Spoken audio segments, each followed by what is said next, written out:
입니다. 출애굽기 7장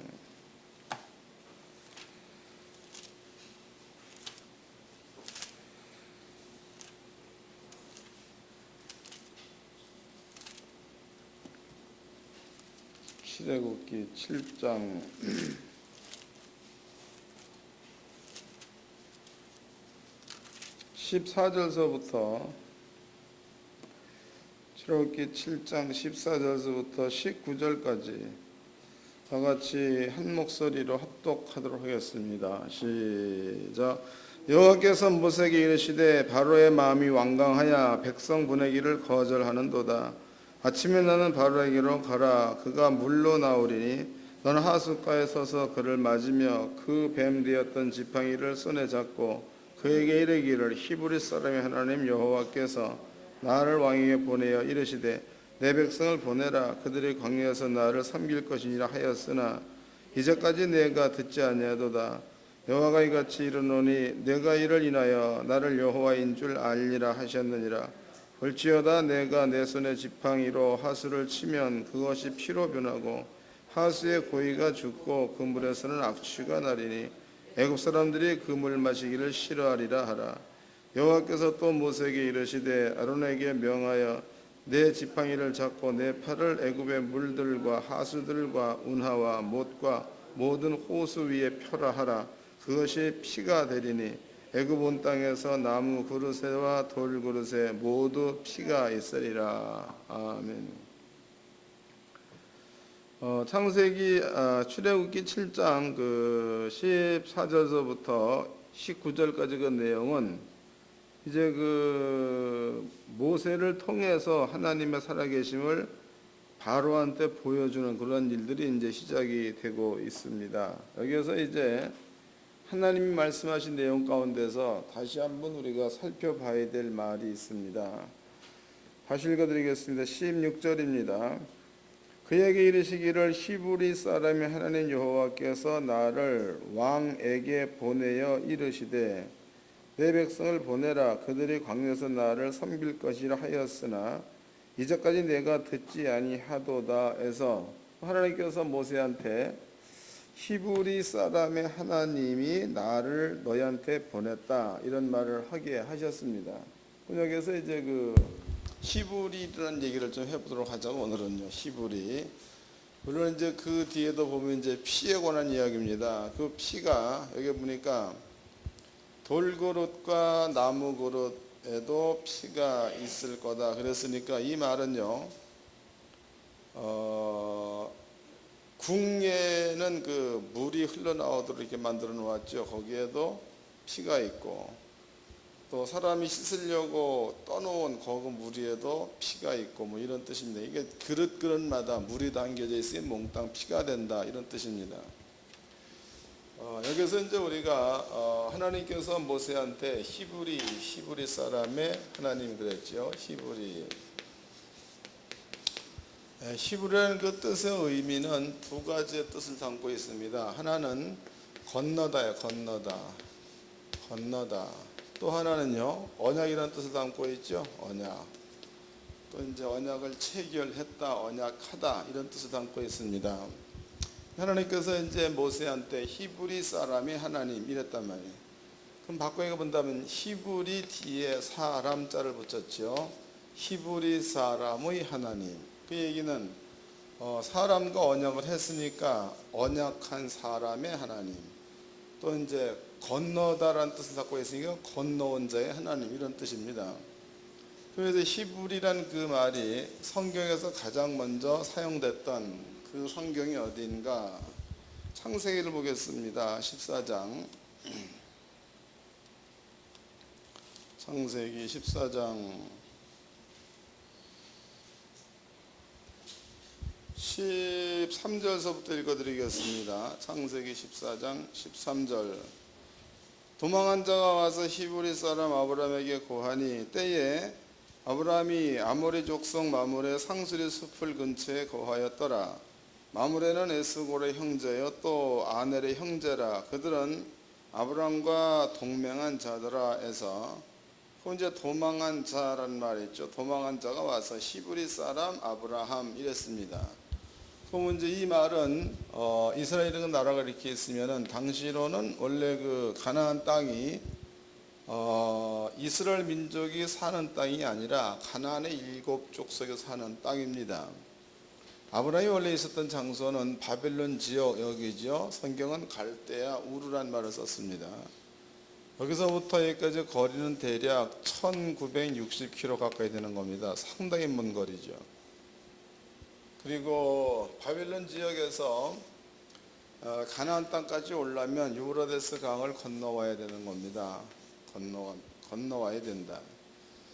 그럼 이제 여기에서 히브리서 14장 말씀에서 히브리 사람 아브라함에게 이르라 그랬으니까 그 여기에서 아브라함한테 히브리 사람이라고 쓰여진 그 내용 가운데는 언약이라는 것보다도 건너온 자라는 의미가 더 크다는 거죠. 언약이란 말보다도 건너온 자. 이해가 되시나요? 다시 읽겠습니다. 13절입니다.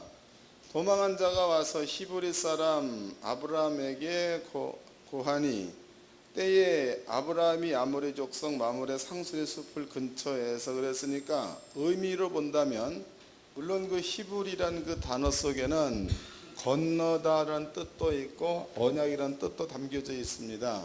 그런데 그 말을 사용하는 환경에서 본다면은 지금 도망온 자 그러면 도망왔던 그 말은 당시로 그 바벨론 왕 네 나라 왕이 가나안 땅에 쳐들어왔습니다. 소돔성 지역에서 5나라 왕과 싸울 때에 이네들이 대승을 거두지요. 그래서 아브라함의 조카 롯도 사로잡아 가지고 바벨론으로 갔습니다.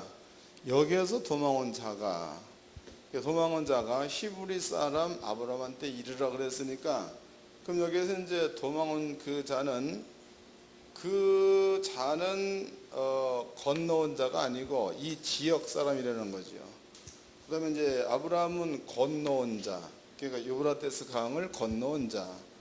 그러니까 당시의 사람들은 아브라함을 들어서 얘기할 적에 언약이라는 개념보다도 유브라데스 강을 건너온 자다 그래서 히브리 사람이란 말을 썼다고 봐야 맞겠죠. 이해가 되셨죠? 그 다음에 또 이제 히브리한 그 말 가운데는 건너다라는 의미도 있지만 언약이라는 의미도 있습니다. 근데 그 언약이라는 것은 하나님과 아브라함 사이에서만 있었던 사건이야. 그게 대중적으로 있었던 것이 아니라. 그런데 이제 하나님과 아브라함 사이에 맺은 언약이 뭐냐? 창세기 12장을 보겠습니다. 창세기 12장 1절서부터 읽겠습니다. 여호와께서 아브라함에게 이르시되 너는 너의 본토 친척 아비집을 떠나 내가 내게 지시할 땅으로 가라. 내가 너로 큰 민족을 이루고 내게 복을 주어 내 이름을 창대케 하리니 너는 복의 근원이 될지라. 너를 축복하는 자에게는 내가 복을 내리고 너를 저주하는 자에게는 내가 저주하리니 땅의 모든 족속이 너를 인하여 복을 얻을 것이니라 하신지라. 이 아브라함이 여호와의 말씀을 쫓아갔고 그랬으니까 그러면 이제 아브라함이 바빌론 지역에서 하나님께로부터 그 말을 들었을 때입니다. 그 말을 들었을 때에 아브라함이 그 말을 듣고 나서 자기의 조카 롯을 데리고 하나님 말씀을 쫓아갔다 그랬으니까 당시로 이 언약은 히브리 사람 아브라함에게만 준 것이요. 또 그 언약은 하나님과 아브라함만 아는 언약이지 다른 사람 모른다는 거지요. 만약에 이제 하나님과 맺은 그 언약 가운데서 내가 이 땅, 그러면 가나안 땅을 말합니다. 가나안 땅을 내가 너한테 주겠다라는 그 약속이 가나안에 살고 있는 사람들이 몽땅 다 알아버린다면은 히브리 사람 아브라함은 여기에 거할 수가 없는 거죠. 왜 그런 거예요? 지네 땅을 먹으러 온 거니까 죽이든지 쫓아내든지 해야 맞는 겁니다. 때문에 여기에서 언약이라는 그 말보다도 건너다라는 말이 더 사용된 것이 크다라고 볼 수 있는 겁니다. 그래서 이제 히브리 사람, 그러니까 유브라데스 강을 건너 가지고 가나안 땅에 온 사람, 그 다음에 이제 모세가 바로 앞에 섰을 때 하나님께서 너는 바로에게 가라. 히브리 사람의 하나님 여호와라는 말을 썼다고. 히브리 사람의 하나님 여호와. 하나님께서 모세한테 그 말을 할 적에는 외면적으로 본다면은 건넌 자의 하나님, 내면적으로 본다면 아브라함과 약속한 하나님이 이런 뜻이다고. 이해가 되셨죠? 이제 창세기 그 14장을 다시 한번 보겠습니다. 14장 1절입니다. 당시에 신할 왕 아브라벨과 엘라살 왕 아리옥과 엘람 왕 그돌라오멜과 고임 왕 디다리에서 여기서 이제 14장 1절에서 당시에 신할 왕이란 말이 등장하죠. 신할 왕. 신할 왕이 나왔다는 것은 이 나라의 네 왕들이 바벨론에 살고 있는 왕들이라는 것을 증명해 주는 이게 말이다고. 읽어보겠습니다. 창세기 10장이죠. 11장 1절서부터 읽겠습니다. 창세기 11장 1절. 온 땅에 구음이 하나이요 언어가 하나이었더라. 이에 그들이 동방을 옮기다가 신할 평지를 만나 거기 거하고 썰어 말하되 벽돌을 만들어 견고히 굽자 하고 해서 여기 이제 그 신할 평지가 등장을 합니다. 그럼 이제 신할 평지에서 세워진 것이 바벨탑이라고 말하죠. 바벨. 원래는 그냥 그 성을 쌓은 겁니다. 나중에 이제 그것을 바벨이라고 지었다. 이렇게 해서 바벨탑이 거기에 세워진 겁니다. 그래서 거기에 이름이 이제 신할. 그래서 이제 바벨론이 된 겁니다. 그 다음에 이제 다시 14장으로 가봅시다. 창세기 14장 1절입니다. 당시에 신할 왕 아브라멜과 그랬으니까, 그러면 이제 당시에 신할 왕 아브라멜, 그 다음에 엘라살 왕 아리옥, 엘람 왕 그돌라오멜, 고임 왕 디달 그랬으니까 여기에 나와 있는 나라들은 바벨론 지역에 신할 평지를 중심으로 해서 모여 있는 나라가 되는 겁니다. 멀리 떨어진 나라가 아니라. 그러니까 네 나라, 그러면 이쪽 지역에 살고 있는 네 나라가 쳐들어왔다 이런 뜻입니다. 그다음에 역사적으로 볼 때에 문명 가운데서 세계에서 큰 문명이 네 개가 있죠. 하나는 바벨론 문명, 꼽을 수 있는 문명입니다. 두 번째는 이제 황하 문명, 중국의 문명을 말하죠. 세 번째는 인도 문명을 말하죠. 인더스 문명. 네 번째는 이집트 문명. 그럼 지금 모세 시대에는 이집트 문명이 세계 최강이지만 아브라함 시대는 당시로는 바벨론 문명이 최고로 컸다고 봐야 맞겠죠. 함무라비 법전도 바벨론의 법전이라고 말하죠. 성경보다 먼저 있었던 법전입니다. 그래서 이런 것으로 보았을 때에 여기에서 네 나라의 왕, 그러면은요, 문명을 일으킨 나라요, 큰 지식을 소유한 나라. 그 나라에서 네 나라 왕이 작은 땅, 가나안 땅에 쳐들어와 가지고 소돔성 주변에 살고 있는 다섯 나라 왕과 전쟁을 벌였습니다. 여기서 다섯 나라 왕은 바벨론 나라에 따라 비교해 본다면은 바벨론 지역의 한 나라와 소돔성 사해바다 지역에 있는 다섯 나라를 몽땅 합친다 그래도 바벨론 지역의 한 나라만큼도 되지 않는 나라, 그 나라 이쪽 지역의 나라다. 이 나라와 아브라함입니다. 히브리 사람. 아브라함과 또 비교해 본다면 아브라함은 바벨론 지역에서 건너온 가나안 땅 사람들한테는 이방인. 그렇기 때문에 여기에서는요, 아브라함이 아무리 힘이 세다고 그래도 이 작은 나라, 소알이다 혹은 소돔이다 고모라다 이런 그 작은 나라에 비교해 본다면 또 아브라함의 그 모양은 요 다섯 나라 가운데서 한 나라만도 못한 연약한 족속들. 설명이 됐죠? 예, 여기는 큰 나라, 이 한 나라에 비교한다라도 다섯 나라보다 큰 나라.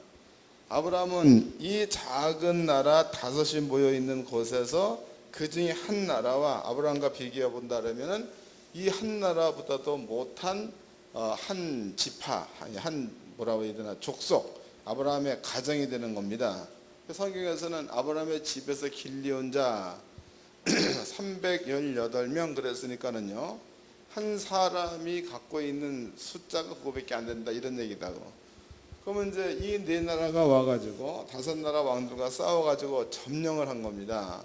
몽땅 잡아가 버렸죠. 이때에 아브라함이 집에서 길리온 자 318명을 데리고 이 강한 나라 군대들을 쫓아가서 이들과 싸워서 이기고 사로잡혔던 조카 롯을 데리고 오는 사건이 벌어집니다. 여기에서 그러면은 바벨론 나라 군대와 소돔 지역의 다섯 나라 왕들과 싸워가지고 얘네들이 대패했죠. 그러면 이 나라 가운데서 한 나라보다도 작은 아브라함이 이네보다 몇십 배 강한 네 나라 왕과 싸워가지고 이긴다는 자체가 불가능한 일이라고. 읽어보겠습니다. 14장 1절입니다. 당시에 시날왕 아브라벨과 엘라살왕 아리옥과 엘라왕 그돌라오멜과 고임왕 디달이 2절 소돔왕 베라와 고모라왕 비르사와 아드마왕 시낙과 스보임왕 세메벨과 벨라고 수알왕과 싸우니라. 그 다음에 싸운 장소입니다. 3절 이들의 시tim 골짜기 곧 지금 염해에 모였더니 사해바다 지역에서 싸웠다 그런 뜻입니다. 그 밑에를 보겠습니다. 9절 곧 그 다섯 왕이 엘람왕 그돌라오멜과 고임왕 티달이 시날왕 아브라벨과 엘라살왕 아리옥 네 왕들과 교전하였더라. 시tim 골짜기나 역청구덩이가 많은지라 소돔왕과 고모라 왕이 달아날 때에 군사가 거기 빠지고 그 나머지는 산으로 도망하며 네 왕이 소돔왕과 고모라의 모든 재물과 양식을 빼앗아 가고 소돔에 거하는 아브라함의 조카 롯도 사로잡고 그 재물까지 노력하여 갔더라. 그러니까 이제 대승을 거두고 자기 본국으로다가 돌아가는 중이죠. 13절 도망한 자가 와서 히브리 사람 아브라함에게 고하니 때에 아브라함이 아모리 족속 마므레의 상수리 숲을 근처에 거하였더니 마므레는 에스골 형제요 또 아넬의 형제라. 이들은 아브라함과 동맹한 자들아. 아브라함이 그 조카의 사로잡혔음을 듣고 집에서 길리고 연습한 자 318인을 거느리고 단까지 쫓아가서 그 가신을 나누어 밤을 타서 그를 쳐서 파하고 다메섹 좌편 호바까지 쫓아가서 모든 빼앗겼던 재물과 자기 조카 롯과 그 재물과 또 부녀와 인민을 다 찾아왔더라 그랬죠. 그럼 여기에서 아브라함은 실제적으로 작은 자입니다. 작은 자인데 그 작은 자가 아브라함이 큰 왕들을 쫓아가서 싸워서 이기고 빼앗겼던 것들을 되찾아 왔다 그랬죠. 이 사건은 전쟁이 일어나는 것은 그런 거. 전쟁이 일어나는 것은 지금 우리가 여기 앉아 있어도 중동전을 알 수가 있지요. 여기 앉아 있어도 뭐 어디에 뭐 알 수가 있는 겁니다. 그럼 당시로 전쟁이 벌어졌다 그러면 이 소문은 하루 이틀에 끝나는 게 아니니까 이쪽 지역 혹은 애국까지 이게 번질 수 있는 이야기야. 이 말이 그냥 뭐 한 군데서 나고 끝났다 이게 아니고. 그러면 아브라함이라는 사람이 한 사람이 이 엄청난 군대와 싸워서 이겼다. 이것은 결코 그 뭐 아브라함만 알고 숨길 만한 그런 일이 아니라는 거지. 더군다나 소돔 왕이 와가지고 아브라함한테 무릎을 꿇죠. 소돔 왕이 와가지고 그 뭐 재산 다 가져가라, 고맙다 이런 표현을 했다고. 그때 아브라함이 나는 하나 또 네 거를 취하지 않게 네 다 가져가라 돌려줘 버렸죠. 이런 것으로 보았을 때 이 사건은 결코 작은 사건 아닙니다. 그렇다면은 여기에서 아브라함은 바벨론에서 가나안 땅으로 건너온 자요. 하나님께서 아무도 모르게 아브라함과만 언약을 맺은 자. 그래서 히브리 사람의 말 가운데 그런 뜻이 담겨져 있는 겁니다. 그런데 이제 요 히브리 사람 그 말이 신기하게도 요셉의 요셉 역시도 이 말을 들었다는 거예요. 히브리 말을 읽어보겠습니다. 창세기 39장입니다. 39장 12절서부터 읽어드리겠습니다. 39장 12절. 그 여인이 그 옷을 잡고 가로되 나와 동침하자. 요셉이 자기 옷을 그 손에 버리고 도망하여 나가매 그가 요셉이 그 옷을 자기 손에 버려두고 도망하여 나감을 보고 집사람을 불러서 그들에게 이르되 보라 주인이 히브리 사람을 우리에게 데려다가 우리를 희롱하게 하는도다. 그가 나를 겁간코자 내게로 들어오기로 내가 크게 소리 질렀더니 그가 나의 소리를 질러 부름을 듣고 그 옷을 내게 버려두고 도망하여 나갔느니라 하고 해서 그러면 이제 이 얘기는 전부 다 잘 아는 내용들이죠. 이 내용은 요셉이라는 사람이 종으로 잡혀갔습니다. 그럴 때에 요셉의 주인 이름이 뭐더라? 주인 이름이 뭐죠? 에? 보디발이 보디발. 보디발의 아내야. 보디발의 아내가 요셉의 준성을 보고 동침하려고 하다가 요셉이 거부를 하니까 요셉한테 누명을 씌울 때 쓰고 있는 말이 히브리 사람 그랬단 말이에요. 그럼 이제 그 여자가 요셉한테 히브리 사람이라고 말을 쓴 거지만 그 히브리 사람 말 가운데는 건너온 자, 또 영적으로 본다면 하나님과 계약이 체결된 자, 그 뜻이죠. 그러면 이제 요셉이라는 사람이 건너왔다. 요셉이 건너온 장소는 어디냐? 요셉이 건너온 장소는 여기 이제 가나안 땅이죠. 이쪽이 이제 애굽이란 나라입니다. 그 애굽인 나라로 가려면 홍해를 건너야 되겠죠. 또 이쪽에 나일강도 있습니다. 그 요셉을 보고 얘기했지 건너다. 그 얘기는 다른 나라에서 왔다. 또 영적인 세계로 본다면 그러나 하나님의 언약이 머물러 있는 자. 그 요셉이란 자는 히브리 사람이라는 그 소리를 들을 때에는 다른 사람은 모르는 그런 하나님의 언약이 요셉과 함께 있었다는 거죠. 요셉과. 그러니까 외면적으로 드러나는 것은 히브리 사람 이렇게 드러나는 건데 내면으로 본다면 아브라함 역시도 히브리 사람인데 하나님과 계약을 체결한 자. 또 아브라함이 죽었습니다. 요셉 역시도 하나님과 계약이 체결된 자. 겉으로 보기에는 히브리 사람 그냥 건너온 자로 끝날 수 있는 거지만 내면으로 본다면 하나님과 계약이 체결된 자니까 하나님의 계약이 머물러 있는 자는 하나님이 책임지는 자라 이런 뜻이다고. 하나님이 책임지는 자. 그럼 요셉이란 자는요 당시로 종이야 종인데 여자가 건드린 게 히브리 사람을 건드린 거죠. 하나님과 계약이 체결된 자를 건드린 거예요. 이때 이제 그 요셉이라는 사람이 감옥에 들어가죠. 나중에 요셉이 또 이제 여러 가지 그 어려운 일을 겪고 결국 애굽의 총리로 그렇게 이제 부상을 하게 되는 겁니다. 그런데 여기에서 요셉이 또 바로 왕 앞에 설 때에 요셉이 또 재미난 말을 썼습니다. 읽어보겠습니다. 40장입니다. 40장 14절서부터 읽어드리겠습니다. 40장 14절.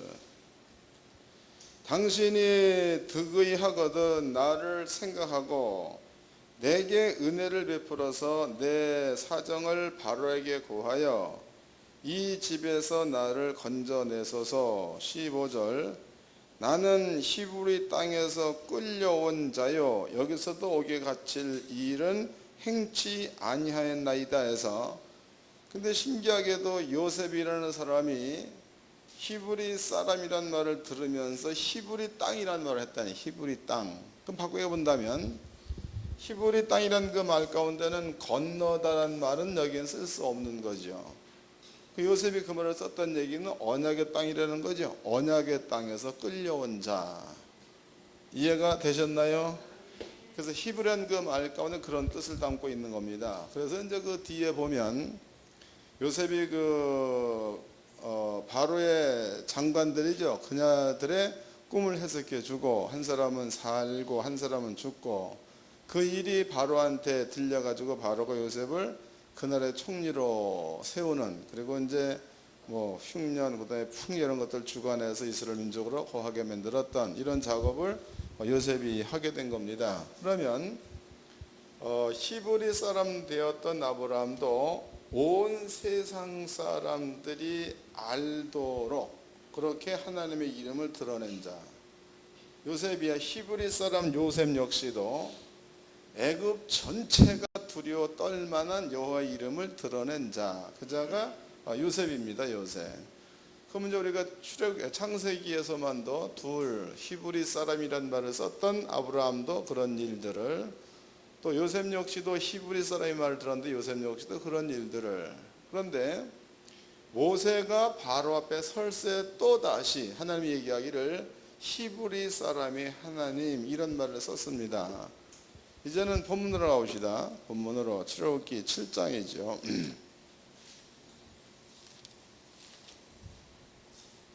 출애굽기 7장 15절서부터 읽겠습니다. 아버지가 직접 한 말씀이에요. 아침에 너는 바로에게로 가라. 그가 물러 나오리니 너는 하숫가에 서서 그를 맞으며 그 뱀 되었던 지팡이를 손에 잡고 그에게 이르기를 히브리 사람의 하나님 여호와께서 나를 왕에게 보내어 이르되 내 백성을 보내라. 그들이 광야에서 나를 섬길 것이니라 하였으나 이제까지 내가 듣지 아니하였도다 해서 하나님께서 모세한테 히브리 사람이 하나님이다. 이건 바꿔 얘기해본다면 아브라함의 하나님 이런 뜻입니다. 그런데 아브라함의 하나님이라고 해야 이게 좀 이렇게 격이 맞는데 하나님께서는 모세한테 히브리 사람의 하나님이 나를 너한테 보냈단 말을 썼다고. 그러면 바로야 바로. 여러분들 이제 느헤미야서라든가 또 에스라서를 보게 되면 궁에서 역사책을 왕이 읽다가 이런 말이 나오죠. 그래서 이스라엘 민족 가운데 다윗 왕을 읽고 그리고 성전 짓는 것을 보류시켰던 사건도 나옵니다. 그러니까 궁에는 역사적으로 궁에서 일어났던 일들을 기록해 놓는 문서가 있는 데가 궁이다고. 우리나라도 있지요. 그런 것들이. 이런 것처럼 이게 이제 바로야 바로. 모세가 나타났을 때는 그 전에 1세는 죽었고 2세죠. 바로 2세. 그러면 바로 2세는 지네 조상 때 있었던 사건을 모를 리가 없다는 겁니다. 하나님께서 얘기하기를 모세한테 모세야 히브리 사람의 하나님 그랬다고. 히브리 사람의 하나님. 그러면 우리가 이제 두 가지를 공부했는데 한 가지는 아브라함을 들어 얘기할 적에 히브리 사람 그랬죠. 아브라함이 이뤄낸 그 사건 역시도 당시로 바벨론까지의 거리는 2000km 가까이 되는 먼 거리도 아는 사건. 가나안 땅에서 애굽까지의 거리는 불과 사흘길 혹은 열흘길 된다고 얘기하죠. 짧은 거리입니다. 여기 사람 역시도 다 알만한 사건, 아브라함 때 있었던 사건이다고. 430년 전 이야기죠. 그 다음에 요셉의 사건은요, 아브라함 때서부터 아브라함의 아들 이름이 이삭의 아들 이름이 야곱의 아들 이름 가운데서 요셉이 있는 거니까 아브라함 때서부터 요셉까지는 몇 년이 안 되는 겁니다. 그 요셉이 아브라함의 후손들을 이끌고 바벨론에 들어갔을 때에 그때서부터 바로 2세까지의 연도가 400년. 그런데 분명히 출애굽기 1장에서는요 첫 번째 바로가 죽지요. 그 다음에 이제 두 번째 바로, 이 두 번째 바로가 하나님의 역사하심을 보았던 왕이 죽고 나니까 두 번째 바로가 히브리 사람들의 번성하는 것을 보고 두려워하여 이네들을 종삼았다 그랬으니까 결과적으로 이 사람 마음 가운데는 히브리 사람의 하나님이라는 의미를 안 되는 거죠. 감이 잡히나요? 읽어보겠습니다. 출애굽기 1장입니다.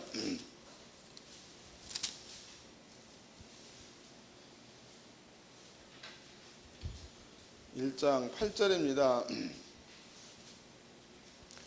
요셉을 알지 못하던 새 왕이 일어나서 애굽을 다스리더니, 그러니까 1세는 죽었다는 거죠. 2세가 일어났다. 그가 그 신민에게 이르되 이 백성 이스라엘 자손이 우리보다 많고 강하도다. 자, 우리가 그들에게 대하여 지혜롭게 하자. 두렵건대 그들이 더 많게 되면 전쟁이 일어날 때에 우리 대적과 합하여 우리와 싸우고 이 땅에서 갈까 하노라 하고 그랬으니까, 두 번째 걱정했던 부분들은 이스라엘 민족이 나갈 것을 걱정을 했다는 겁니다. 그 얘기는 뭘 뜻하는 거예요? 두 번째 왕 역시도 히브리 사람의 하나님의 권위를 어느 정도 알았다고 봐야 맞겠죠. 근데 여기서 이제 하나님께서 모세한테, 모세야 너는 바로에게로 가라. 가서 히브리 사람의 하나님이 너를 왕한테 보내었다라고 얘기하라, 이런 얘기를 했다고. 그러면은 그 말 가운데는 그냥 아브라함의 하나님 그러면 아브라함만 포함되는 건데, 히브리 사람의 하나님 그러면 아브라함도 포함되고 요셉도 포함됐다는 거죠.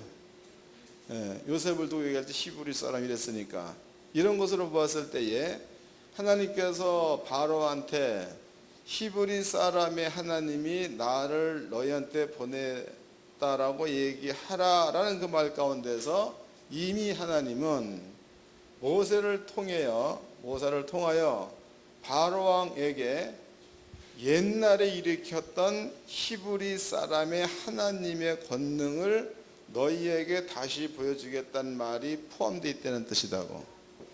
이제 다시 읽어보겠습니다. 출애굽기 7장입니다. 7장 16절입니다. 7장 16절. 그에게 이르기를 히브리 사람이 하나님 여호와께서 나를 왕에게 보내어 이르시되 내 백성을 보내라. 그들이 광야에서 나를 섬길 것이니라 하였으나 이제까지 내가 듣지 아니하도다.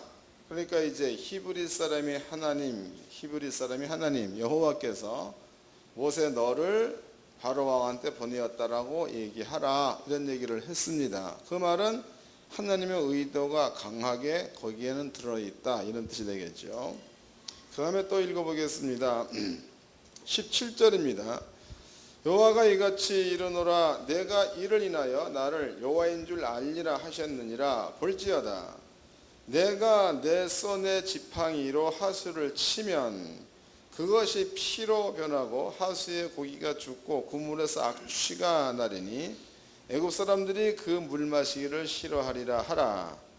여호와께서 또 모세에게 이르시되 아론에게 명하기를 내 지팡이를 잡고 내 팔을 애굽의 물들과 하수들과 운하와 못과 모든 호수 위에 펴라 하라.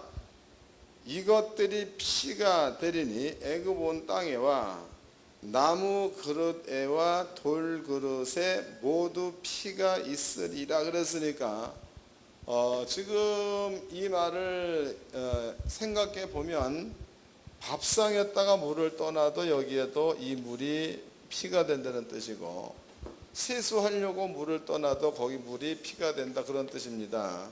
그러니까 히브리 사람 여호와가 이랬으니까 바로가 이제 그 말을 들을 때에는 아마 모르긴 몰라도 히브리 사람 아브라함 쪽에 있었던 일이라든가 또 지네 그 바로 이때 주상이죠, 요셉 때 있었던 사건, 이런 것들을 들어보았을 때에 히브리인의 하나님은 어떠한 하나님이다라는 것을 대략은 알고 있었다고 봐야 맞겠죠. 왜냐하면 1장에 보니까 그네들이 우리를 치고 나갈까 하노라, 그런 걸 보니까 알 수 있다는 겁니다. 그래서 하나님께서 모세한테 모세야 히브리 사람이 하나님 그가 우리를 너에게로부터 나가게 한다, 이런 얘기를 하셨으니까 히브리 사람의 하나님을 보여주는 첫 번째 사건이 뱀 사건이고, 두 번째 사건이 이제 피 사건입니다. 피 사건. 이 피 사건이 이 일은 결코 이룰 수 없는 사건이다고. 이 일은 그러니까 애굽 땅 전역이 전부가 다 바닷물이 아니 그저 뭡니까 뭐 나일강 물이 되었던지 간에 지네들이 먹는 물이 되었던지 간에 몽땅 피로 싹 변한다는 것은 신이 아니고서는 할 수 없는 일이다고. 이런 것들이 하나님께서 모세를 통해서 보여줬다는 거죠.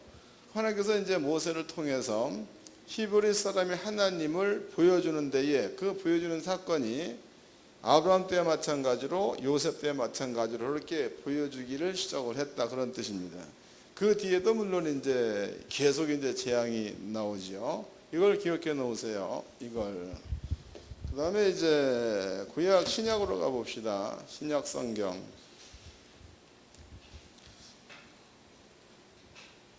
이것도 영적으로 이해를 잘 하셔야 합니다. 베드로전서입니다. 베드로전서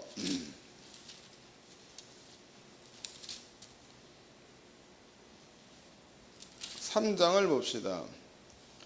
베드로전서 3장 17절 읽어드리겠습니다. 17절. 저가 또한 영으로 옥에 있는 영들에게 전파하시니라. 그들은 전에 노의 날 방주 예비할 동안 하나님이 오래 참고 기다리실 때에 순종치 아니하던 자들이라. 방주에서 물로 말미암아 구원을 얻은 자가 몇 명뿐이니 겨우 8명이라 그랬죠. 이 말은 이제 그 노아 시대의 홍수를 얘기를 하고 있는 겁니다. 그럼 노아 시대에 하나님께서 노아한테 노아야 방주를 지어라. 노아가 방주를 지었습니다. 방주를 지었죠. 그리고 너와 내 자식들과 너와 네 식구들과 함께 방주로 들어가라 그랬습니다. 그 방주로 들어가자마자 하나님께서 창문을 닫아버리고 땅에 비를 내렸죠. 비를 내렸다고. 비를 내렸을 때에 노아의 식구들은 몽땅 다 노아의 식구들은 몽땅 다 살았지만 땅에서 살고 있는 자들은 동물과 사람도 전부 다 죽었다는 거죠. 싹 다 죽은 겁니다. 모세의 뜻이 뭐라고 그랬죠? 모세의 뜻이 물에서 건진 자. 여기에서 노아의 8 식구도 물에서 건진 것은 아니지만 따지고 보면 물에서 건진 자가 되는 거죠. 모세다 그 말이에요. 모세다. 물에서 건진 자. 이것을 이제 아브라함이나 혹은 요셉으로 이뤄볼 적에 건넌 자란 의미도 포함되어 있는 겁니다. 건넌 자. 그러니까 물에서 건진 자 혹은 죄에서 건진 자, 또 이제 물에서 건너온 자라는 표현도 이게 맞는 표현입니다. 그런 노아에게 아버지께서 언약을 하신 거죠. 언약 다 죽이고 너만 살게 하겠다. 또 읽어보겠습니다. 20절. 그들은 전에 노아의 날 방주 예비할 동안 하나님이 오래 참고 기다리실 때에 순종치 아니하던 자들이라. 방주에서 물로 말미암아 구원 얻은 자가 몇 명뿐이니 겨우 8명이라. 여기까지는 이제 노아에 관한 이야기입니다. 21절. 물은 예수 그리스도의 부활하심으로 말미암아 이제 너희를 구원하는 편이고 세례라. 육체에 들어온 것을 제 버림이 아니요 오직 선한 양심이 하나님을 향하여 찾아가는 것. 그랬으니까 노아 때는 물이 세례야. 물 이런 것들을 세례라고 볼 수 있는 거죠. 그런데 예수님 때는 물이 세례가 아니고 예수가 십자가에 죽는 그것을 세례라고 한다고. 이해되세요?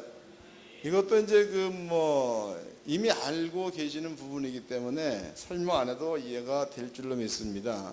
그러니까 노아 시대에 물속에 사람이 빠지건데 왜 죽은 거예요? 죄의 값 때문에 죽은 거죠. 이 가운데서 노아의 식구들은 살아난 겁니다. 그럼 노아는 죄를 안 지고 살았느냐? 아니에요. 이네들이 물에 빠져 죽을 때에 노아가 치러야 될 죄값도 이네들이 죽는 것으로다가 치루었다가 되는 거니까 노아는 죄를 물속에 두고 노아는 살아났다 그 말이죠. 부활했다 그런 뜻이다고. 예수가 죽었습니다. 예수가 죽었을 때에 우리의 죄를 예수가 짊어지고 죽었으니까 이 죽음 자체만 본다면 모든 사람이 물에 빠져 죽는 그것이나 예수가 십자가에 죽는 것이나 같은 차원이죠. 그 베드로 3장에서 베드로가 설명한 내용은 이것을 설명하기 위해서 노아 때를 얘기하고 그 다음에 예수 때를 얘기하는 겁니다. 그러면 이제 예수를 여러분들 믿었으면 예수로 말미암아 세례받은 자가 되는 거고 또 죄에서 건진 자가 되는 거니까 물에서 건진 자 모세가 될 수 있는 거고 여러분들이 그 다음에 이제 물에서 건진 자 건너온 자가 되는 거고 또 하나님의 언약이 숨어 있으니까 하나님의 언약을 가진 자가 되는 거죠. 그래서 오늘날에는요 여러분들도 히브리 사람이 되는 줄로 깨닫기 바랍니다. 히브리 사람 읽어보겠습니다. 고린도 후서 11장입니다.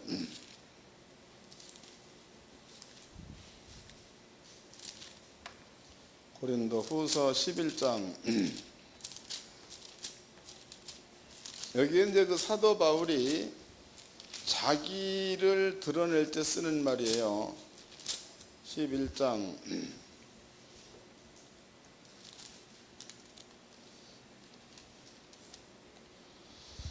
19절서부터 읽어드리겠습니다.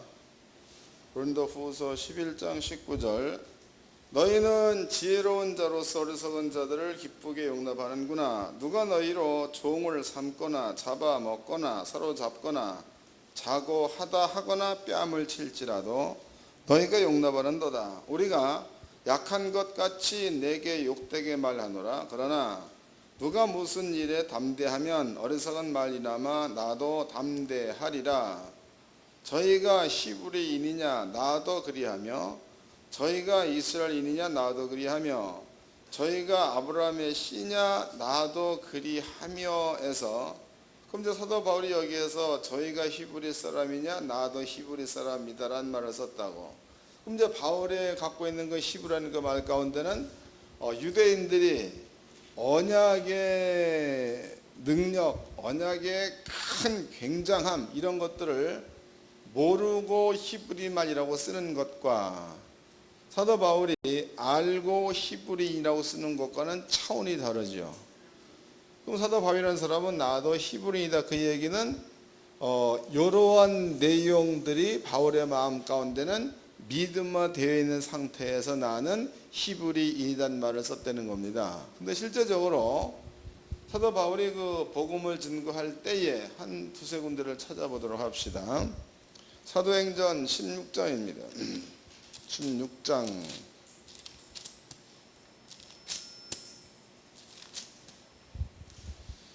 17절서부터 읽어드리겠습니다. 바울과 우리를 쫓아와서 소리질러 가로되 이 사람들은 지극히 높은 하나님의 종으로 구원의 길을 너희에게 전하는 자라 하며 이같이 여러 날을 하는지라. 바울이 심히 괴로워하여 돌이켜 그 귀신에게 이르되 예수 그리스도 이름으로 내가 내게 명하노니 그래서 나오라 하니 귀신이 즉시 나오니라 해서 그럼 이제 귀신이라는 것은요 일반 사람들은 귀신 쫓아낼 수가 없지요. 귀신 왜냐하면 그 사도행전 또 그 뒤편을 보게 되면 시기와의 일곱 아들들 그 다음에 마술하는 어떠한 자들 그런 사람들이 내가 예수의 이름을 빙자하여 내게 명하니 귀신아 나와라 라고 얘기를 했죠. 그럴 때에 악귀가 마술하는 자들을 올라타가지고 예수도 알고 바울도 안다 너는 누구냐 그래서 옷을 홀딱 벗겨서 내쫓았던 사건들이 있습니다. 성경에. 그러면 이 귀신이란 것은 귀자를 빼면 신이야. 신을 이길 육체는 없는 겁니다. 근데 사도 바울이 점치는 귀신 들린 여종을 향해서 더러운 귀신아 그 여인에서 나오라 라고 했더니 귀신이 떠났다 라고 나와 있죠. 그럼 이것은요 히브리 사람 가운데서 건너다 라는 뜻도 있는 거고 그 안에 하나님께서 계약을 체결했다는 의미도 들어가 있는 거니까 아브라함을 통해서 나타나는 것과 요셉을 통해서 나타나는 것과 바울을 통해서 나타나는 것과 똑같은 사건이 일어났다고 봐야 맞겠죠. 이런 사건을 통해서 하나님이 계시다는 것을 알 수 있다는 겁니다. 한 군데를 또 찾아보자고. 사도행전 28장입니다. 28장 1절서부터 읽겠습니다. 우리가 구원을 얻은 후에 안즉 그 섬은 멜리데라 하더라. 토인들이 우리에게 특별한 동정을 하여 비가 오고 날이 참해 불을 피워 우리를 다 영접하더라. 바울이 한 문 나무를 거두어 불에 넣으니 뜨거움을 인하여 독사가 나와 그 손을 물고 있는지라. 4절, 이 엄청 중요하다고. 4절, 토인들이 그 짐승이 그 손에 달릴 보고 서로 말하되 진실로 이 사람은 사일한 자로다. 바다에서는 구원을 얻었으나 공의가 살지 못하게 하심이로다 하더니 바울이 그 짐승을 불에 떨어버리매 조금도 상함이 없더라. 그가 붙든지 혹 갑자기 엎드려져 죽을 줄로 저희가 기다렸더니 오래 기다려도 그에게 아무 이상이 없음을 보고 돌려 생각하여 말하되 신이라 하였더라. 그러니까 신이 아니고서는 이런 일이 일어날 수가 없다, 그 뜻이죠. 그러니까 하나님께서 아브라함을 통해서도 히브리인의 하나님, 요셉을 통해서도 히브리인의 하나님, 또 사도 바울을 통해서도 히브리인의 하나님 되심을 보여준 것이 되는 거다고. 이해가 되셨죠? 그 다음에 사도행전 한 군데를 더 찾아봅시다. 사도행전 14장입니다. 14장 19절입니다. 14장 8절서부터 누수드라에서 발을 쓰지 못하는 사람이 있어 앉았는데 나면서 안진뱅이 되어 걸어본 적이 없는 자라. 바울의 말하는 것을 듣거늘 바울이 주목하여 구원받을 만한 믿음이 그에게 있는 것을 보고 큰 소리로 가로되 네 발로 바로 일어서라 하니 그 사람이 뛰어 걷는지라. 무리가 바울의 행한 이 일을 보고 루가오니아 방언으로 소리질러 가로되 신들이 사람의 형상으로 우리 가운데 내려오셨다 하야. 그러니까 모든 사람들이 사도 바울이 안진뱅이 일으키는 것을 보고 신이다라고 했다는 거야. 한두 명이 아니라 모든 사람이. 그 다음에 또 12절, 바나바는 스스라 하고 바울은 그 중에 말하는 자이므로 헤메라 하더라.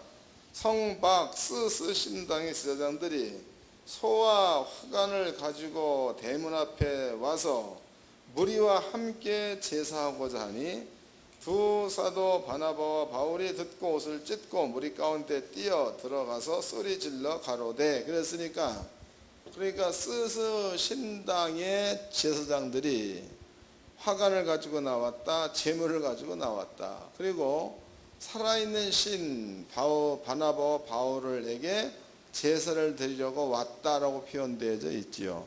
바꿔 본다면 당시의 모든 사람들이 실제로 바울을 신으로 보았다, 그 얘기다고. 이게 우리가 지금 지나간 일을 읽으니까 그런 거지, 그때를 한번 추억해 보세요. 엄청난 사건입니다. 그러면 이제 그 뒤에 사도 바울이 돌로 맞죠. 19절입니다. 유대인들이 이고니온 안디옥과 이고니온에서 와서 무리를 초인하여 돌로 바울을 쳐서 죽은 줄로 알고 성 밖에 끌어내치니라. 제자들이 둘러섰을 때 바울이 일어나 성에 들어갔다가 이튿날 바나바와 함께 더베로 가서, 그랬으니까 여기에서 죽은 줄로 알고 내다 버렸는데 살아났다, 이것도 기적이다고. 그러니까 이 사건을 당시의 사람들이 봤을 적에는 신이니까 안 죽는구나, 그럴 수 있는 일들이죠. 그래서 하나님께서는 히브리인의 하나님, 그러면은 당시로 아브라함을 통해서 이런 일을 했던 하나님, 요셉을 통해서 이런 일을 했던 하나님, 모세를 통해서 이런 일을 했던 하나님, 하나님께서 초대교회 당시로는 제자들을 통해서 히브리인의 하나님으로서 일을 하셨다는 거고, 오늘날입니다. 2000년 후에 우리 역시도 비록 우리의 모습은 초라하고 부족할지라도 성경은 우리를 향해서 너는 히브리인이다라고 얘기한다면 비록 여러분들은 작을지라도 여러분께는 이러한 능이 있을 줄로 믿으시기 바랍니다.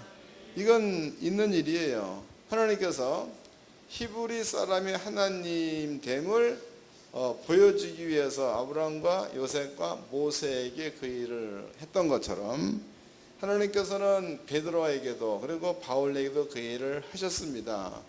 오늘날에도 하나님은 그 일을 하신다는 거죠. 오늘날에도 여러분들이 히브리 사람의 하나님이라는 그 말은 성경에서만에 쓰여지는 하나님이 아니고 오늘날 우리에게도 우리의 하나님으로서 쓰여진다. 이게 틀림이 없다면 여러분들도 비록 연약할지라도 하나님께 여러분들을 세우는 그런 큰 힘이 있는 줄로 깨닫기를 바랍니다.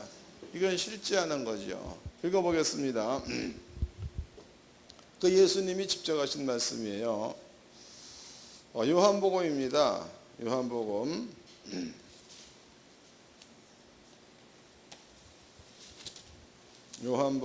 10장입니다.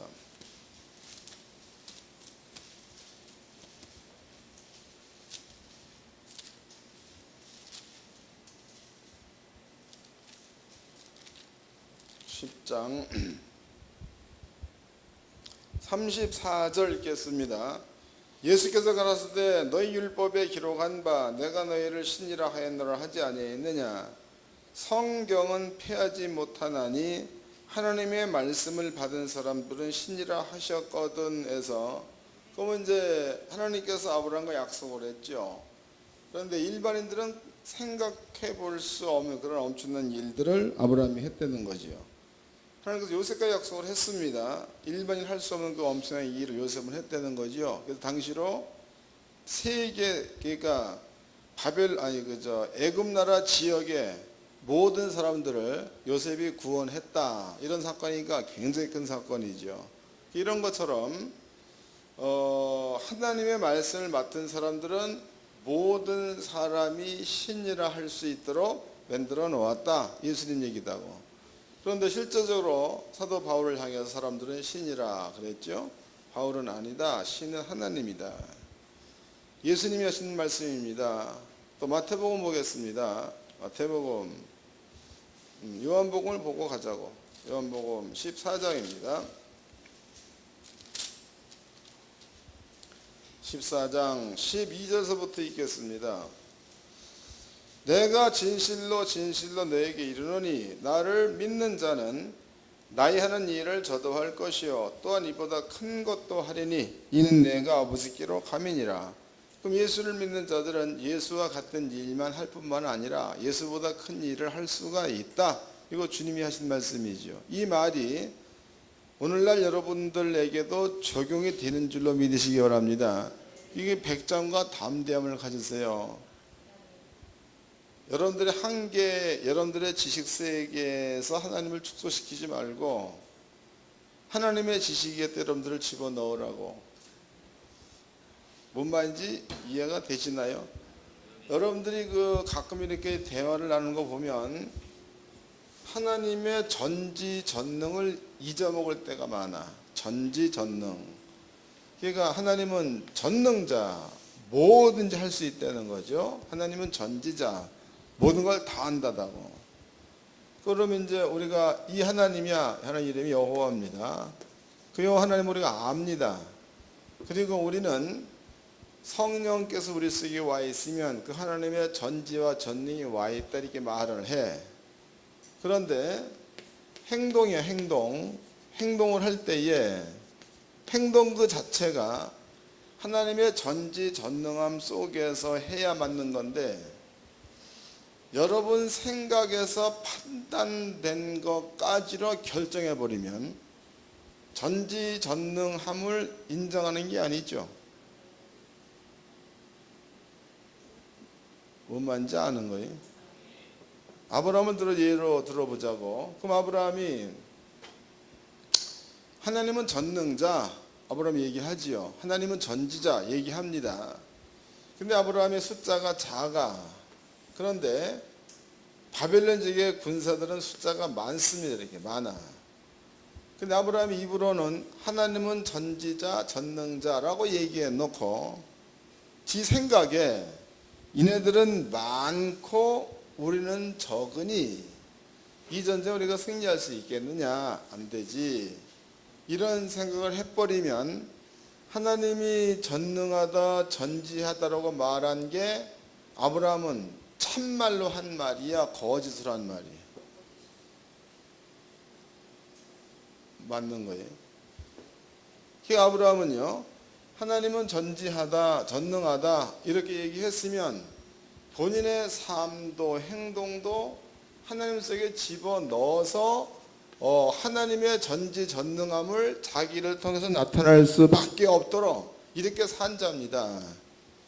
그런데 목사님들과 대화를 가만히 나눠보면 이것은 어디 가버리고 말은 굉장하다, 하나님이다, 뭐 전지전능 이렇게 해놓고 생활 가운데 보면 자기의 머릿속에 결정된 테두리를 못 벗어나. 그 안에서 생각하고 그 안에서 판단하고 거기까지만 가고 그 넘어서 가려고 들면은 여러분들의 생각이 제어하죠. 다시 그 안에 들어오고. 그러니까 언제 아버지 전능함을 드러내겠느냐고. 정신 좀 차리시기를 바랍니다. 마태복음 보겠습니다. 12장입니다.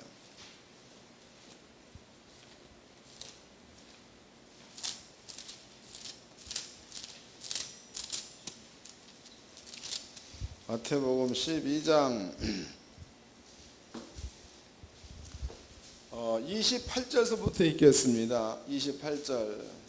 그러나 내가 하나님의 성령을 힘입어 귀신을 쫓아내는 것이면 하나님의 나라가 이미 너에게 임하였느니라 해서 귀신이 떠나는 것을 보게 되면 하나님 나라가 임했다는 겁니다. 그럼 하나님 나라가 임했다는 그 말은 우리가 그 아담 공부를 많이 했죠. 아담한테 있었던 사건들이 일어날 만한 환경이 만들어졌다 그 말이다고. 설명됐어요? 그러니까 여러분들이 히브리이다 그 얘기는 구원받은 자요. 또 히브리이다 그 말은 하나님의 언약이 머물러 있는 자. 여러분들이 갖고 있는 지식의 한계를 벗어나서 하나님의 전지 속에 여러분들 집어넣는다면 하나님은 여러분들의 하나님 되시기 위해서 여러분을 통해서 일하시는 분이 하나님인 줄로 깨달으시고 그 믿음과 담대함으로 신앙생활하기를 주의 이름으로 축원합니다. 옆 사람과 인사 좀 합시다. 힘차게 좀 잡시다.